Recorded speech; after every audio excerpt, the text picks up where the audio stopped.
Welcome, ladies and gentlemen, to Level Up Chronicles, where we dive deep into the dynamic world of content creation. I'm your host, Schmoogly, and this is the channel that brings you inspiring stories, valuable insights, and vibrant journeys of creators just like you. Luck is a platform that creates exposure and celebrates creators who possess that undeniable spark and the passion to turn their dreams into a living reality. We understand that success is within reach for those who have what it takes, but often lack the exposure they need, and that is why I created this channel. I'm here to introduce you to a wide range of people: animators, storytellers, comedians, musicians, streamers, or influencers, bringing you their stories and showcasing you their talent. My goal is to provide a platform for those who may not have stumbled upon your unique talents otherwise. So grab a seat, get ready to be inspired, and join us on this remarkable journey through the world of content creation. Today, I have with me NickRich. How's it going, Nick? Good, man. That intro was fire. Thank you, thank you. How Appreciate long have that. you how long have you had that? That's been since the start of this podcast. I Nice, just man. like I've been a guest on a few different podcasts and never heard an intro like that. So props. That was e- fire. every podcast. That's the intro, and it's just like it's something. It just explains why the channel was created. Like I just felt like there was nothing out there really that was all about the creator or the guest. It was mainly about two people talking to each other about current events or about, Hmm. specifically Call of Duty or specifically this. And there wasn't ever really anything out there with specifically like get to know you at a deeper level as a creator. And that's why I made this. And it's just something that I'm super passionate about and something that like I think everyone should have the opportunity to like voice who they are. So that's I why I love that, started man. it. I actually had something similar going on for a little bit. I'm sure we'll dive into this, but I started streaming back in 2018, and alongside that, around 2019 or 2020, I started a podcast and I called it Next Up with Nick. And my whole idea was to bring on like smaller creators and people that don't have a platform yet, that maybe just, people that I believe to be good creators that just haven't been discovered yet. Did that for a couple months, and then just like as life goes on, you get busy and you fall out of the routine. But I was like 15 or 20 episodes deep, and I was feeling nice about it. And maybe I'll have to bring it back sometime. But no, I think that's awesome, man. It's a You fire intro. appreciate that. Yeah, you might have to. I mean, if this is giving you the inspiration to do it, go for it. I mean, that's what we are as creators. We're out here doing our thing. So, 100%. well, I always start out with a intro of who you are and just how you kind of came to be a content creator. I guess we can start with like tell me about your journey from Gremlin days of starting out as Gremlin and how you worked your way up to being the NickRich you are today. Just Yeah, a little synopsis, and then we'll get dive deeper into it. 100%. So I started gaming at a very young age. I have an older brother who's 8 years older than me.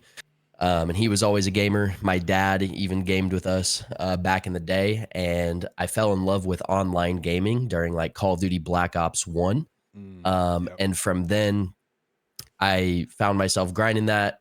Wanted originally to become a pro player because I fell in love with competing and playing in tournaments and things of that nature.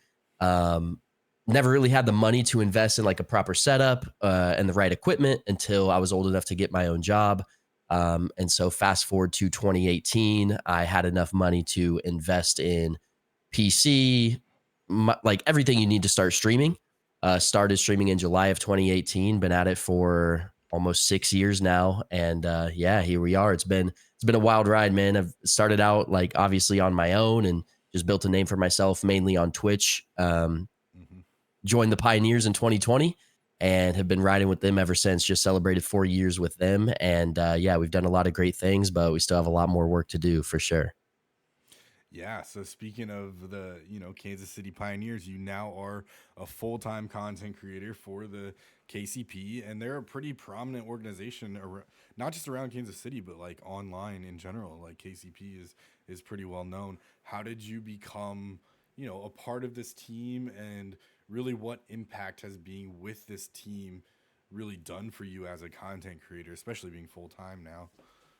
Yeah, for sure. So Timing definitely played a part in me being able to join KCP. I don't know if you know who Bartonologist is, a No, pretty this big is new. Warzone Call of Duty creator. He was actually part of the Pioneers, uh, and I had met him at a KC Game On event. Mm, KC Game Ons are kind of like bring your own console. There's tournaments for a variety of different games. So I ended up meeting him at one of those. Ended up following him on Twitter. He joined Pioneers. I found out about Pioneers. Being a Topeka kid myself, only an hour away from Kansas City. Kansas City is somewhere that I frequently visited, on weekends to visit friends or whatever. And it's one of those cities that you could just be proud of because we have the Royals, we have the Chiefs, we have Sporting, we just built the first ever women's sports stadium for the Kansas City Current. So lots of awesome. cool things going on in this city. And when I found out there was an esports organization here, I knew that I had to be part of it in some way, shape, or form.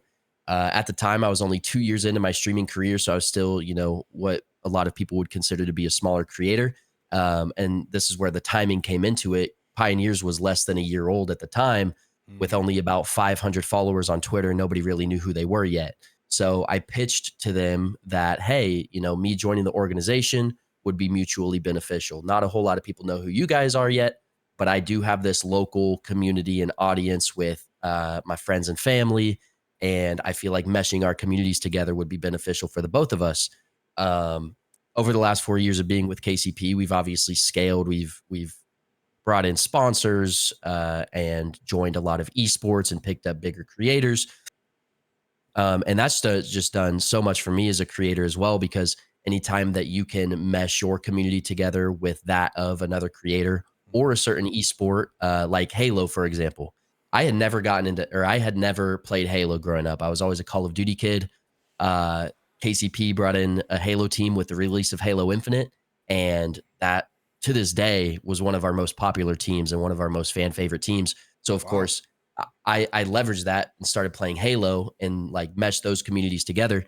So KCP not only is an organization that I've been with for 4 years and that I'm proud to represent, but um, it stays mutually beneficial, right? Like I grind for them. I want to put everybody onto KCP, and they do a hell of a lot for me, just providing me with different opportunities to meet certain people, be part of certain things, and in that nature. So, yeah, man, like I said, 4 years and counting with KCP, and we got a lot more work to do. And I Right. see a future, man, where the Kansas City Pioneers are just as much of a household name as the Kansas City Chiefs and Royals and Sporting and things of that nature. So I we're all agree. grinding to get there. I'm getting chills just hearing that. Like that's crazy. That I think that's what everyone like in this space aspires to like achieve and make is just a household name. I mean, that's crazy to me.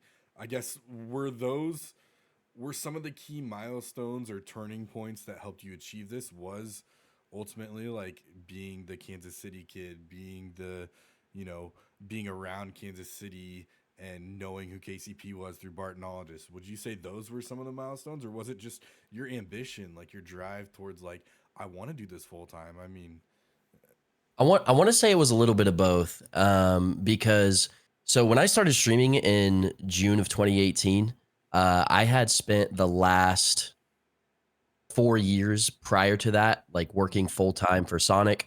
I worked my way up into a co-owner position, and so I actually found myself in a unique position where I had, as a at the time, I was 20 years old. And for a 20-year-old, I had a good amount of money saved up. I was still living at home with my parents. And so I found myself in this unique position to be like, hey, I could go full time from this. And I realized that if I make $0 for the next 6 months, like I'll be save it up. okay because I Yeah. can take, yeah, I have a lot of money saved up and I can take advantage of living at home. So, um, I took that leap, decided to leave Sonic at the same time I started streaming, and I just hit the ground running with it. I was in Discord servers networking for 4 hours a day before going live, and then again after going live. And so I always had this like grind mentality when it came to streaming and content. And then just finding Pioneers, it was like a right time, right place type of thing. But Right. they just fueled the fire more within me because when you're a creator for yourself and you're not part of an organization, you decide how much work you put in or don't put in, and you just grind for yourself. And when you join that organization, especially at the caliber that KCP's at now, Yep. you're not doing it for yourself anymore. You're doing it for the people that are on your team. You're doing it because you owe it to not only yourself, but to them to help the organization succeed and do your part. So I don't want to let myself down. I don't want to let my teammates down. And that's why I grind as hard as I do for myself and for KCP. Yeah, absolutely. And I think when you started, you were, I hate to say the word like just creator because that sucks to say. Like that's not a good word to say, but you know what I'm saying when I say No, yeah, you were a 100%. creator for them. You proceeded, from my understanding, you proceeded into like more of a content lead type deal, and Hmm. now you're just a creator again. Walk me through the process of you going from creator, kind of working your way up, kind of like Sonic a little bit, worked your way up Hmm. to kind of a lead role, and now you're like, look, I need to take a step back for Nick and focus on me for a little bit. I love KCP, I'm here, but like I would rather focus on myself than. I know you still help creators, but it's more of not a set role at this point.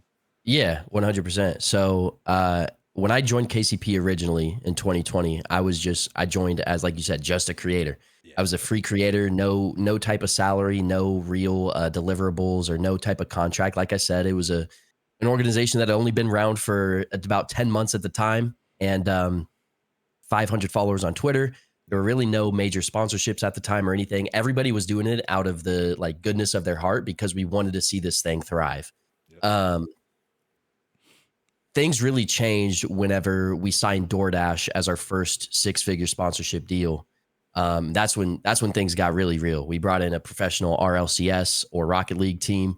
We started to expand into other esports, and this is when we were also able to bring in like creators of bigger calibers that have been doing this full time for years with bigger followings. And so I saw that as KCP was scaling rapidly, there were some gaps in like the staff and the leadership team. And I was like, Mm-hmm. hey, I have this experience with Sonic of leading a team, and I would love to do the same thing here. And so that turned into a 6-month internship as a content manager, just overseeing the content creators and helping them hit their deliverables, coming up with different content initiatives, managing contracts, things of that nature. Officially, that turned into a full-time role as a content manager.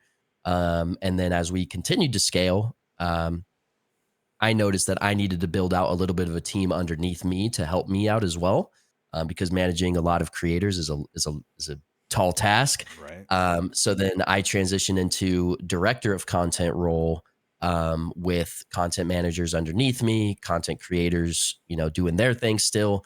And we did that for, I want to say it was about a year, maybe a year and a half in that role Mm-hmm. until I realized that so my time as a director of content, I would do my what I called KCP like work, like taking meetings, helping the other creators. All of that was my quote unquote 9 to 5. It's what I spent my daytime doing, and then I would still stream and create content in my afternoons.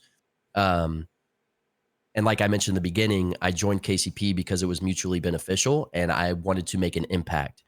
For me, being part of KCP has always been about making the biggest impact possible. And I noticed as a director of content, I was making an impact. However, I felt that I would make a much bigger impact as a full-time creator. If I could put all of my time, effort, and energy into making content and growing my brand, I know that I would have a bigger impact for KCP and helping KCP scale.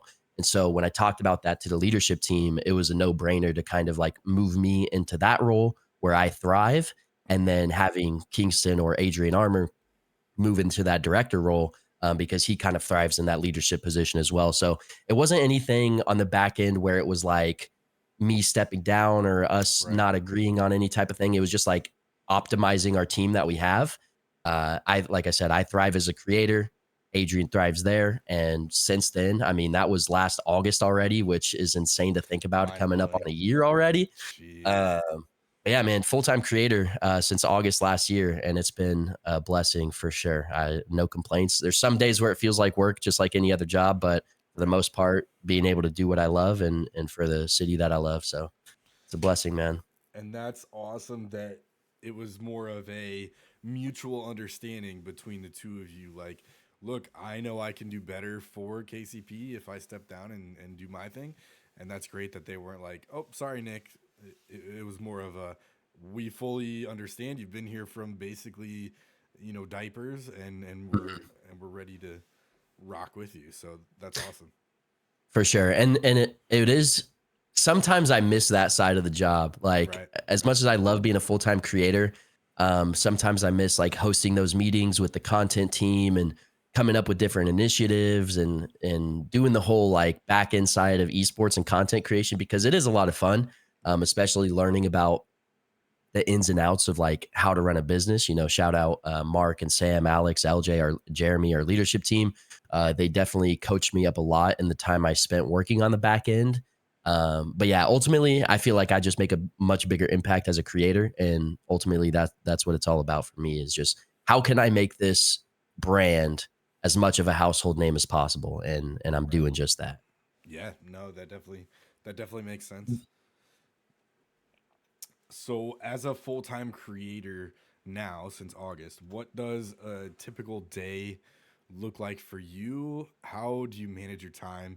You know, ensure productivity, creativity for yourself and KCP, as well as I know you're still mentoring creators like yourself, not just the KCP guys, but you're still mentoring other creators. So, Yeah, 100%. I think goal setting as a creator is massive, because if you don't have goals that you're working towards, it's easy to feel like you're like lost or to feel burnout, which yeah, I'm coming out of a burnout right now. I want to say for like the last couple of weeks, I've felt burnt out a little bit and kind of wanting to reevaluate my content and come out better from what I've been doing and try a little bit harder, so to speak. Not that I don't try, but like just reevaluating what it means to be a full time creator. But a day in the life, I want to say it fluctuates a lot, because number one priority is whenever KCP have in-person shoots that we do, whether that's mm-hmm. for a sponsor or just with the team or whatever that is,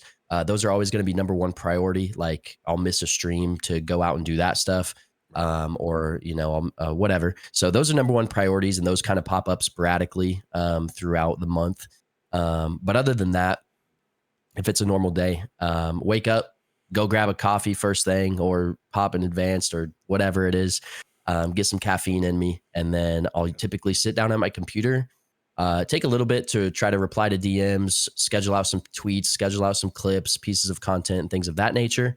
I'll go live. And then this is something that I struggle with, is like, I know the best way to optimize my time would be to stream for 5 to 6 hours and then spend my evenings like creating content from that stream, mm-hmm. YouTube Shorts Yep, specifically, long form YouTube videos.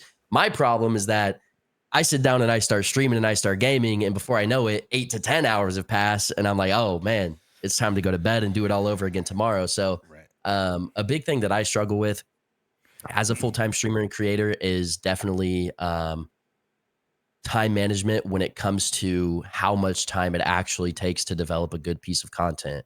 When X Defiant dropped the other day, or almost like a week ago now or so, I told myself, I was like, I'm going to make this banger short. It's going to be fire. It's going to give like a rundown about the pros and the cons of the game. This 1 minute short took me 3 hours to produce and edit. And I was like, wow. mm-hmm. So it's a lot of time. And it's hard because, as a streamer, as someone who's always been a streamer first, like, you're getting paid while you're streaming, Yep, versus someone who doesn't have a monetized YouTube channel. Like, I don't have a monetized YouTube channel yet. It's hard to justify spending that much time on a short when it's not going to make any money, which right, obviously you want to keep the bigger picture in mind. Like, eventually I'll get there. I just got to keep doing what I'm doing.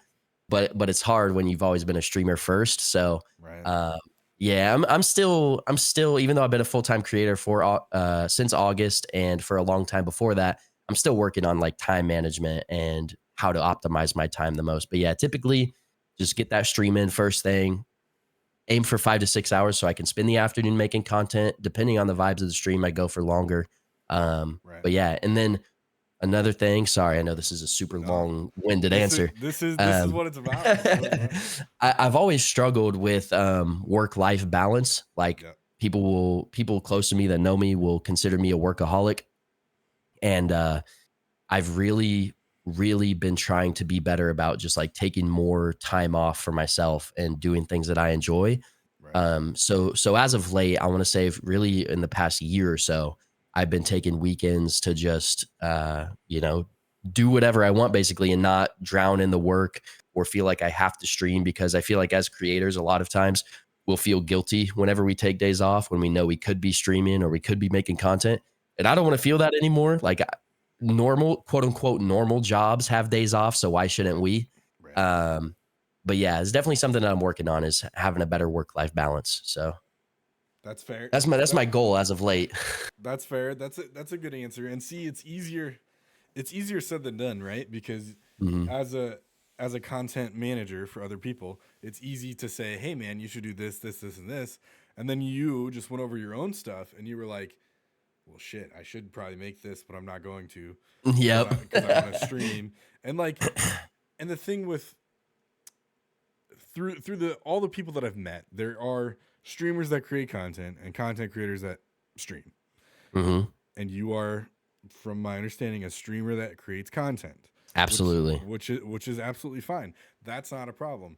And you prioritize the streaming over content, and eventually you get the content out. It's not that big of a deal, and that's because you are making the quote unquote full time money through streaming right now rather than the content, like you said with the YouTube, and vice versa. It's the other way for this person that's the full time creator.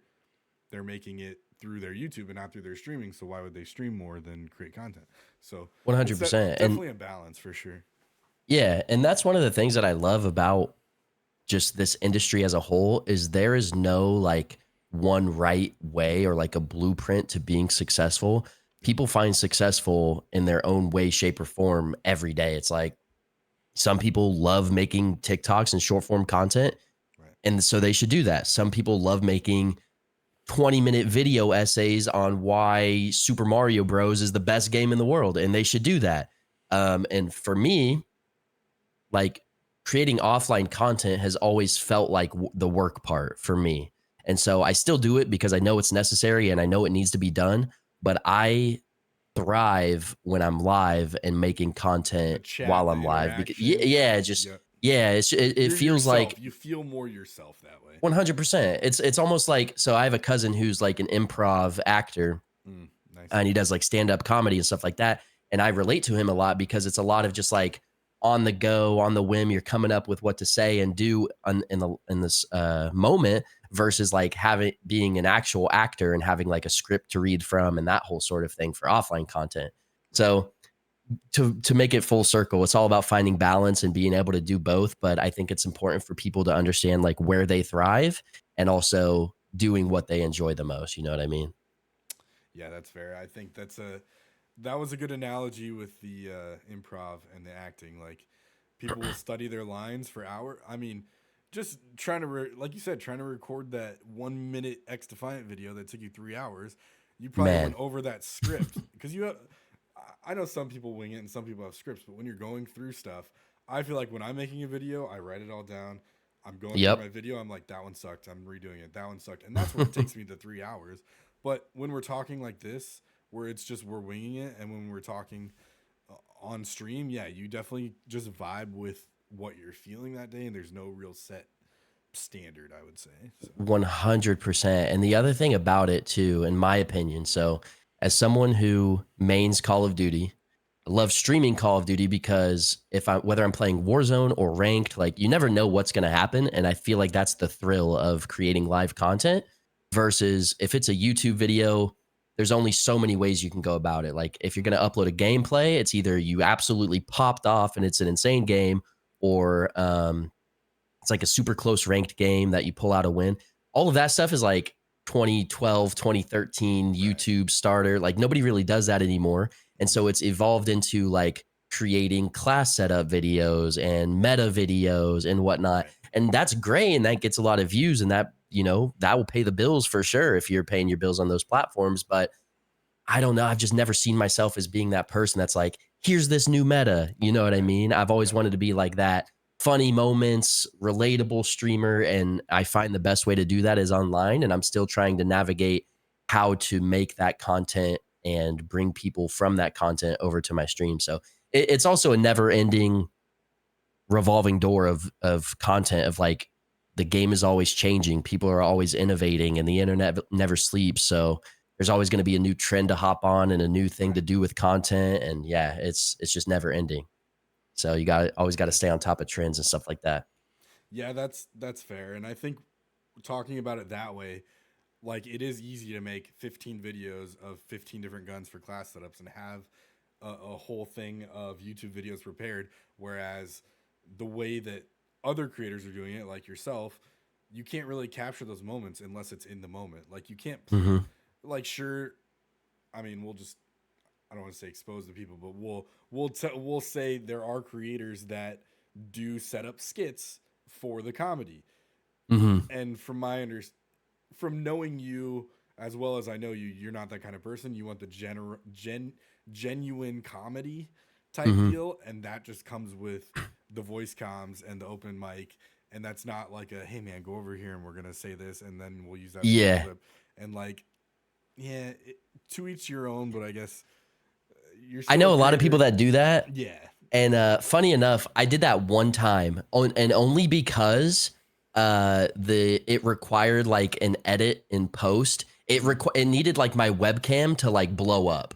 So Fair. it was set up. So I set up the joke with my chat. And funny enough, like yeah, it was a setup clip, and guess what? It has 250,000 views on TikTok. Like it's my most viewed TikTok, and it was a setup clip. So Right. whatever works, man. You Like I wouldn't said, expect it'll it. pay the Like, bills. Yeah, for sure. It's a funny game that we play. right, back and forth all the time. So I am wearing a kick streaming hat. Kick streaming is something that has blown up over the last year and some change. What do you love about it? Why the change from Twitch? And has if people don't know, you are a part of KCIP. Is that correct? Yeah. Am I Yep. losing my mind? Okay, I'm like Nope. pretty. And you are a part of KCIP, and that's really been amazing for people. And is it really as amazing as people are making it out to be? And it's really good for you as a full time creator. Like, Hmm. it's not that oh god, I need to make 3,500 subs this month to be able to pay for this. Like that Right. is more of a net for you. So 100%. mhm. So yeah, first things first, Kick came out in like December of 22, I want to say. Oh wow, And yeah, everybody really started to transition around the summertime of like 23, like around a year ago, yeah, a little bit over a year ago. I want to say March to June of last year. A lot of people started to switch over, myself included. hmm, And I didn't really have any problems with Twitch at the time. I was doing well for myself over there. I want to say averaging like 30 to 35 viewers, building the solid community, had a really consistent sub count every single month, and didn't hate it whatsoever. And then Kick comes along, and their main selling point was, hey, you get 95% of your revenue over here. And yeah, so I actually made a tweet in March of last year that said, this is how much money you get per gifted sub bomb on Twitch versus Kick. right, And it was like 5 gifted on Twitch, you get 12.50. 5 gifted on Kick, you get 23.75 or something like that. And I broke it down. 5 gifted, 10 gifted, 25 gifted, 50 gifted. And the differences in the platforms was insane. added And up, yeah, so, yeah, that tweet got like 6,000 likes. Dexerto covered it. Kick retweeted it. They were showing a lot of love. And so they actually hit me up and were like, hey, you want to stream on Kick? We're going to activate your sub button. awesome, Go live, feel free. So I was fortunate enough to activate my or have my sub button activated before I even went live. So I told my community, like, hey guys, first Kick stream in 2 days. Like, we're going to try it out over there, see how it goes. Like I said, they were showing a lot of love at the time. That tweet had a lot to do with it, but had a just record breaking stream for me, man. I averaged like 80 viewers. I was on the front page for a little bit and hit like 200 viewers at one point. Just lots of people showing love.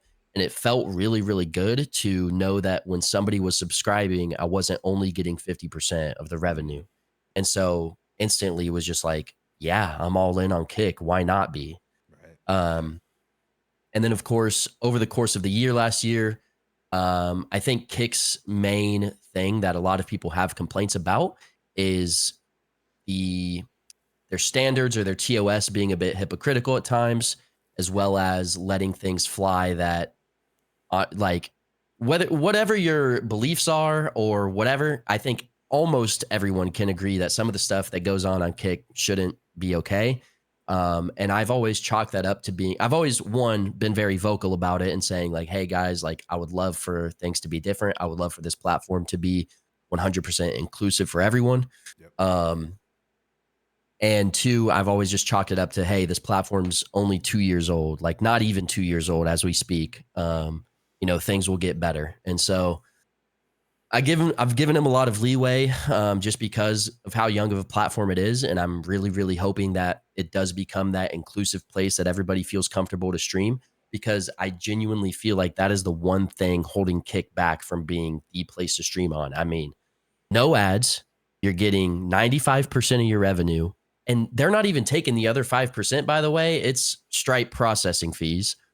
Um, and yeah, what did I say? No ads, 95% of your revenue. And the only thing holding it back is that, it's the quote unquote wild, wild west, and people get away with certain things and you can say whatever. And so I feel like if they can hammer down on that a little bit, man, Kick will be the no brainer moving forward. I mean, as a whole, the streaming industry is still so young. It's been a quote unquote career for like a decade now. But in the grand scheme of things, when you're comparing that to any other career, it's still very young and there's still a Fresh. lot of change, to be made. So, I still have an open mind when it comes to Kick. I definitely have taken a little bit of a hit on like viewership and just metrics since switching over. But as far as like playing the long game and understanding all of that stuff will come in time as Kick becomes more and more mainstream. That is definitely something that I'm willing to sacrifice for the short term. And then as far as KCIP goes, I'm glad you brought that up because I definitely have a lot to say about it. Me being in the KCIP is not because I hit metrics that are quote unquote required to be in the Kick Creator Incentive Program. I got into the Kick Creator Incentive Program because Level Up Arena here in Kansas City partnered up with Kick, and they needed creators to be part of that partnership. And so Level Up and Kansas City Pioneers have worked very closely together over the years, right? They are an arena in Kansas City. We're an organization in Kansas City. It makes sense Right. to work together. And I'm good friends with the owners there, and they know how hard I've worked for KCP and for myself, and how hard I've worked to put Kansas City on the last 4 years of being a Pioneer. And so when the opportunity presented itself, I was one of the people that they reached out to be part of that program. People have had mixed opinions about it because I haven't hit the metrics, and I feel like that's a fair argument to have. However, I want to remind people that there's not only one way to do things. Like it's the same thing when joining an organization like KCP. Like Mm-hmm. metrics don't matter as much as people think that they do. Think back to like the original FaZe Clan days, man. That Yeah. organization started because it was a group of friends doing what they love together, and they happened to blow up because of it. Kind of similar situation with Optic. It was a lot of before they even got into the competitive side of things. Excuse me. It was just a group of friends who were good at sniping on Call of Duty, and they started uploading videos, and they blew up because of it. And I'm saying all of this to say, when you look at joining an organization, like metrics can be important when you're discussing, contract negotiations and things of that nature. Right. But ultimately, you're going to find more success in an organization when you join it for the people because you fit in and you can be part of the content that they make, um, versus joining for metrics. Like, I don't know, man. People like, I get it.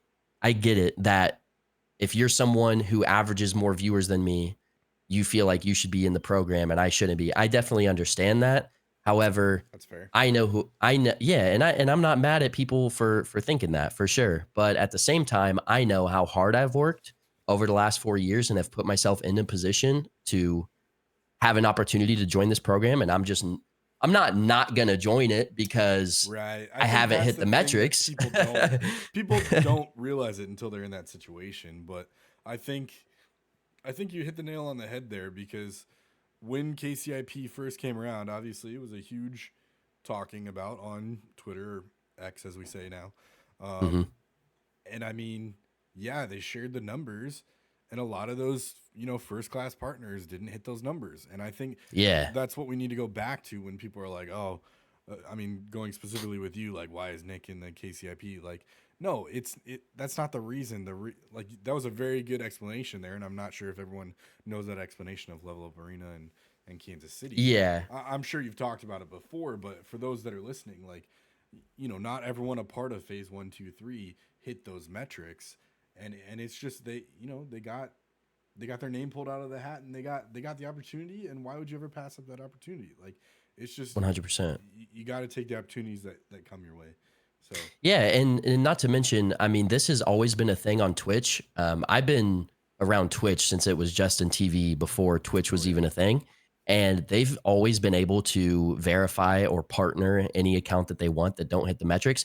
As yep, someone who has always been like an esports guy first, and consuming pro player content more than any other content, if you're a pro player for an esport and you're part of a notable organization, FaZe, Optic, 100 right Thieves, away, whoever, you can get partnered right away. You don't have to hit any type of metric. right, It happened with Druck from our Halo team. Once he started placing top 6 at like 3 different majors, um, they gave him a badge. I don't know back end whether he like who he talked to or whatever, right, but I've seen it happen, and it's always been a thing. And now it's just this thing where there's money involved or more money involved, so people feel some type of way about it. But like I said, man, I'm not going to not join the program just because people average more viewers than me and they're not in. I definitely understand why they feel that way, but I hope at the very least it can be a reminder that, hey, there's not only one way to do these things, right? right, For example, I know that going to cons and esports events and shaking hands with important people will also open doors that hitting metrics could also open. But if yeah, you're shaking hands with the right people and you're in the right circles, that can also provide those types of opportunities for you. And then the last thing you said is it as life changing as people make it out to be?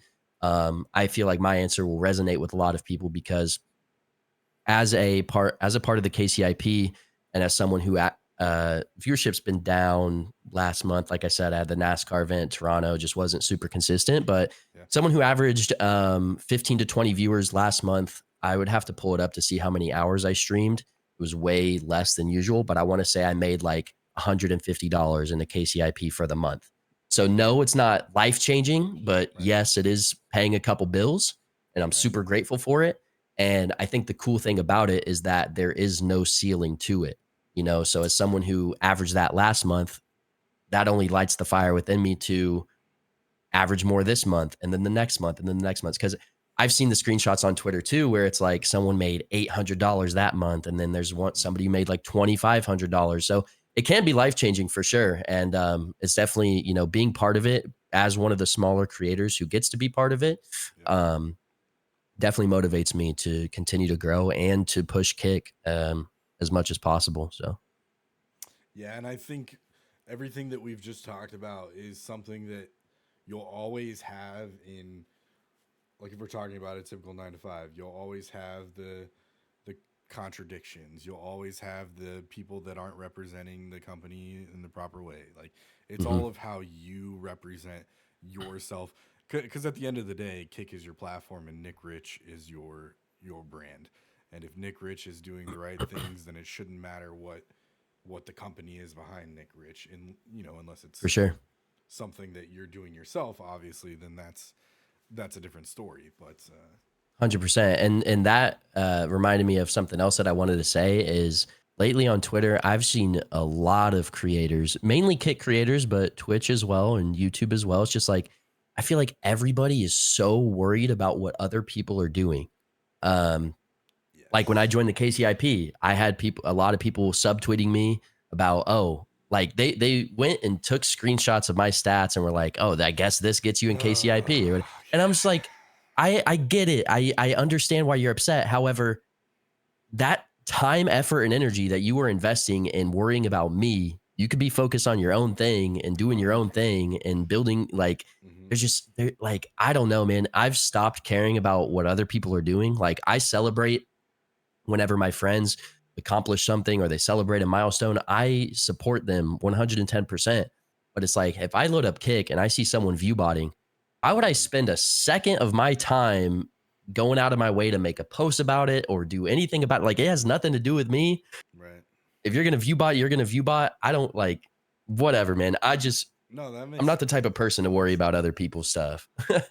yeah, and it's weird that we say that, right? Because in this space as creators, we're judged by people every single day, and Mhm. it's like to be a creator, to be a quote unquote successful creator, you need to have people behind you and backing you. And in a way, that is like you do need to put the blinders on, take care of yourself, and things should be fine. And I agree, there's a lot of people out there that care more about others than themselves, and if they would just put the blinders on and focus, they might get where they want to be, and then they'll be in that position of someone then being like, "Why are you there?" Well, no, I worked for this. Yeah, but 2 months ago, you just were bashing this person. Yeah, So, 100%. And another thing to notice is like you never see, hardly ever, you see the successful full-time creators like bashing other people. right. It's always, almost always, the people that are struggling, that want to go full-time, that have that like why not me attitude. Yeah. And I don't know, man, it just bugs the hell out of me. And I try not to make any tweets about it because my time is better spent focusing on other things. But it's definitely one of my Right. pet peeves is just like loading up Twitter, scrolling for a little bit and seeing this person's doing this and this person's doing this. And man, it gets tiring for sure. I've caught myself looking at tweets or scrolling and typing something and then being like, nah, not worth it. Yep. Delete. I'm just gonna move on. I know if I do this, I'm gonna get notifications and I'm gonna have to respond, and it's not worth the headache. And yeah, just that's a good lesson for anyone listening. Like Nick's gotten to places not because he's been handed opportunities, it's because he's put in the time and work for himself from a very early age, and focused on content creation, focused on wanting to grow himself, and when opportunities came, he took those opportunities, and that's what you should do as a creator. I mean, there's a lot of things that I never thought I would be successful in that I have gotten a part of. Like, I mean, Respawn partnership. I had no really sort of any community when I went for this partnership, and then I got this partnership, and I'm like, why do I deserve this? It's like the imposter syndrome. We all kind of get Bro, that. imposter syndrome We all kind of sucks, get that in a man. way, and it's like, why not? But then that's a kind of a kick in the ass. Like, oh shit, I got this, let me try for something bigger, and then I got an Mhm. Elgato ambassadorship, and it's like, Hell what the yeah. hell is going on? Like, do I deserve this? What am I doing? But it's like you work on yourself, and you just keep doing that, and the motivation. Someone will look at this. Someone will be like, "Wow, I look up to Nick, and he's done this. That's awesome. I'm gonna continue to do that for myself, and just try to be better than you were yesterday." 100%, bro. And it's like anybody can be a successful content creator. Like, yeah, there's a little bit of a barrier to entry because the equipment isn't the cheapest thing in the world. But Man, there are starter cameras, starter mics, whatever it is you got to do to get started. Um, and it's literally just everybody starts doing it for fun. And I think as long as you keep the mindset of like, I'm doing this for fun, and if it turns into something, it turns into something cool, you'll always be successful versus going into it with the mindset of like, I'm going to be a full-time creator, overnight or whatever. That you're setting yourself up for failure that way. But yeah, man, it's right. dope because like you said, if I inspire one person out there to get started on their content creation career and they end up, being able to do this thing, even turning it into a side hustle, making a couple $100 a month, man. Right. I've served my purpose. I've done my job. So that makes me as happy as can be. And that last paragraph you just said was Gremlin speaking through you, and now Gremlin is looking at NickRich and being like, "Wow, you like did something." Like Gremlin looked up to someone, turned into NickRich, and NickRich is now doing his thing. Like, 100%, bro. And it's crazy because when you're in it like day to day, you mm, don't realize a lot of the time like how much you've actually done and how far you've come. mm-hmm, But when you like take yourself out of the situation for a second and you're like, man, just 6 years ago, I was living at home, streaming off of a PC with like an external capture card, barely getting like 60 frames, streaming Fortnite, whatever.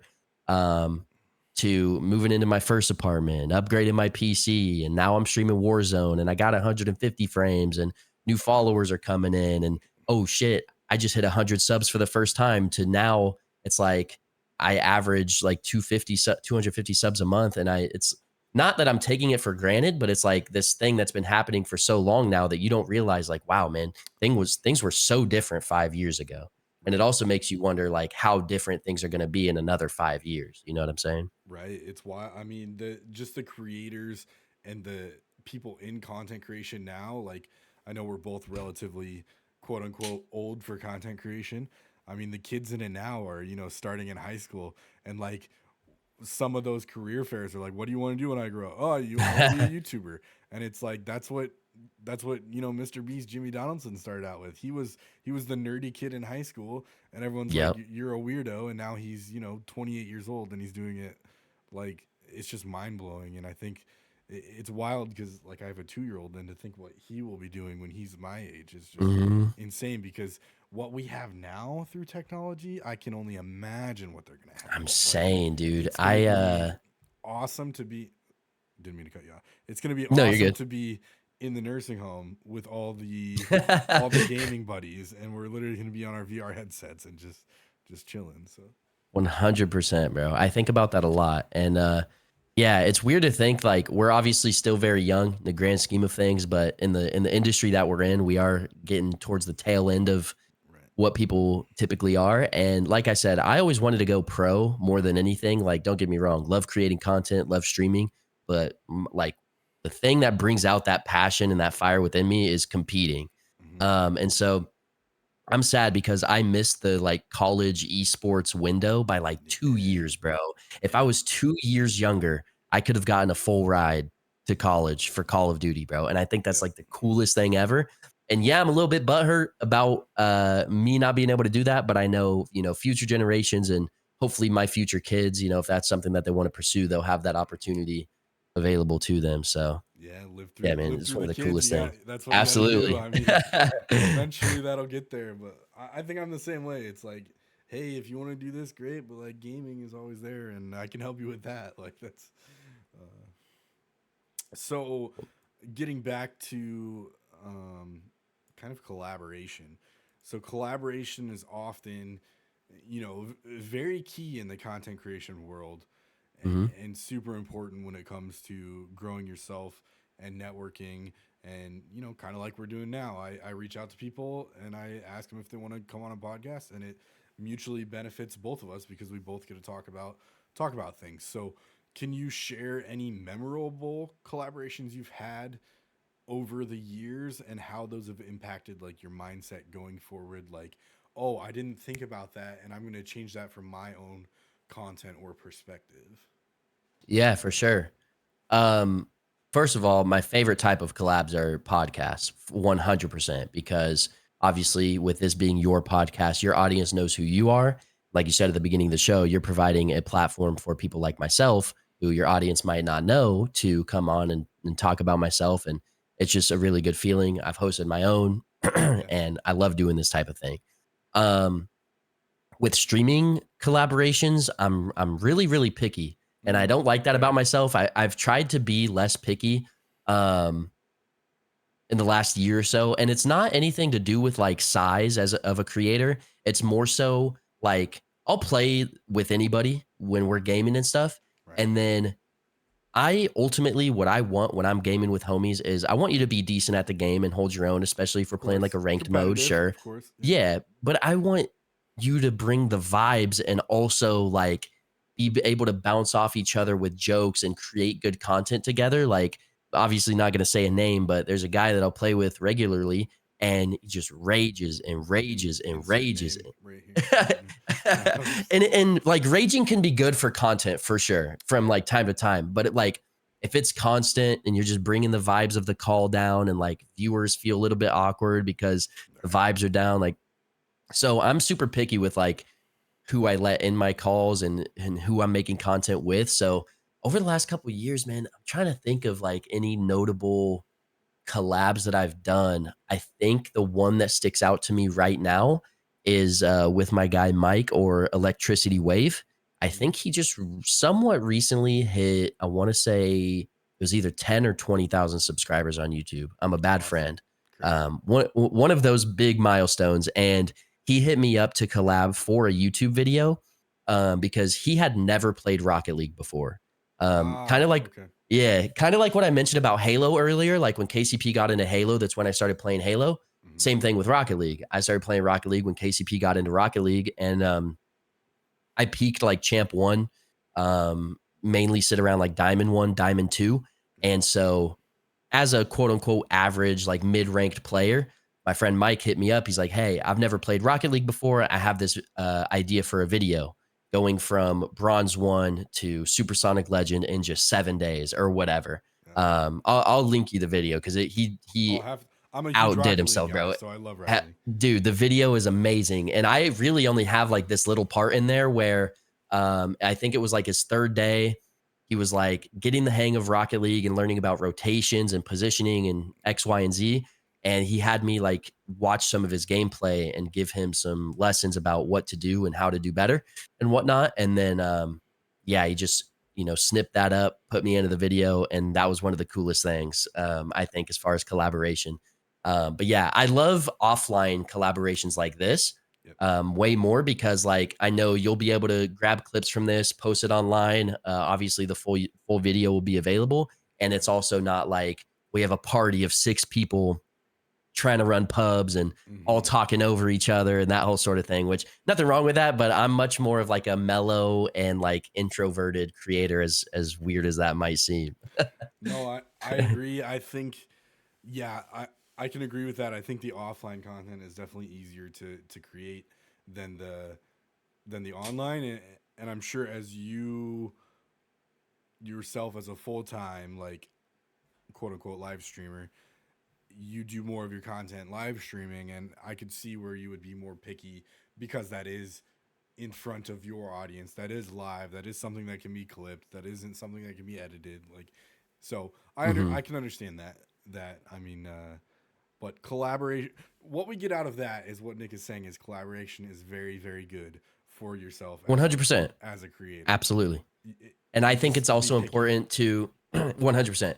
I also think it's important to find other creators that are similar to your size to collab with because kind of like I was on a call earlier today and he mentioned he was like, "Yo, sorry if I was annoying in DMs." And I was like, "No, you're not annoying in DMs at all."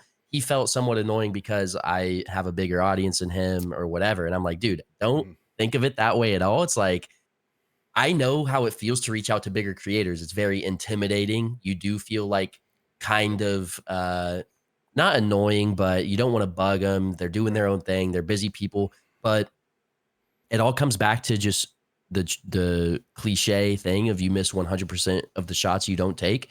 You'll never know unless you shoot that shot, and the worst they can say is no. You know what I Right. mean? So I think it's important to collab with creators of your own size, but it also doesn't hurt to reach out to those bigger creators and try to get those types of collabs. And on the flip side of that, never ego smaller creators either, because one, we all started at zero, and two, you never know when they're excuse me, you never know when they're going to pass you in size, and then they'll ego you right back They when will the opportunity remember that presents moment. itself. Exactly. Exactly. Exactly.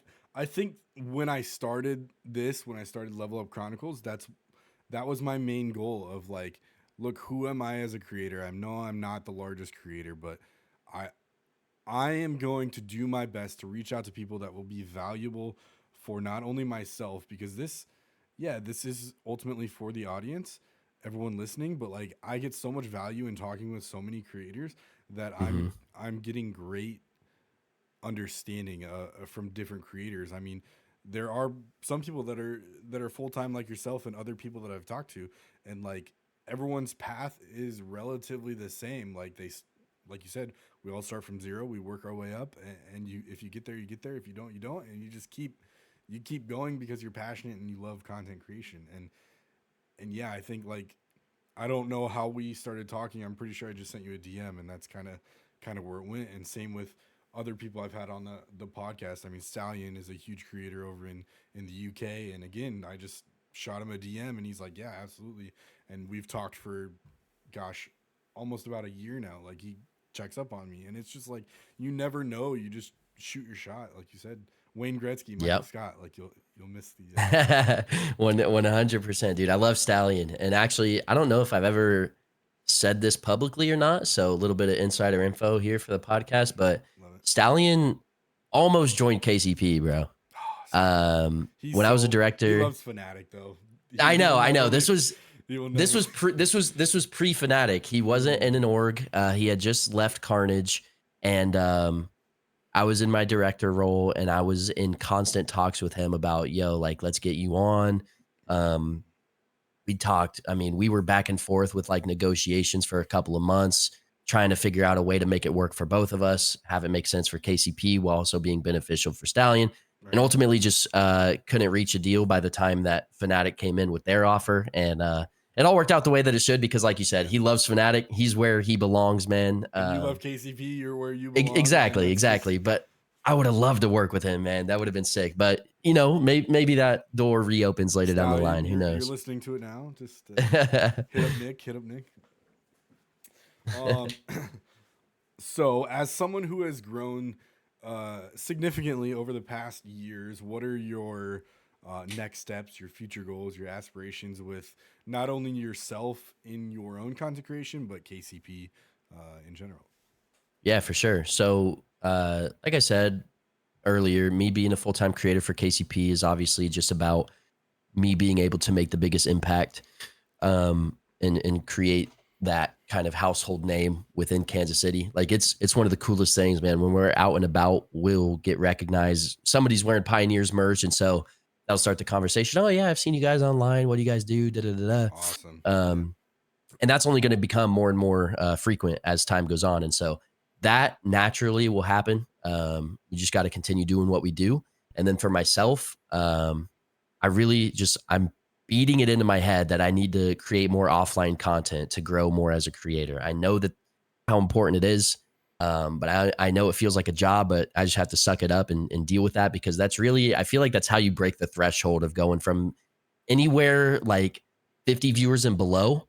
I feel like that's how you break into that threshold of next level creator, is creating that offline content, being consistent with it, and getting people over to your stream from the content that you make. So I can't believe 2024 is already halfway over, but I Yeah, think this wild. is a it's always a good point to reevaluate. How has this year gone so far? Are you hitting your goals? Are you not?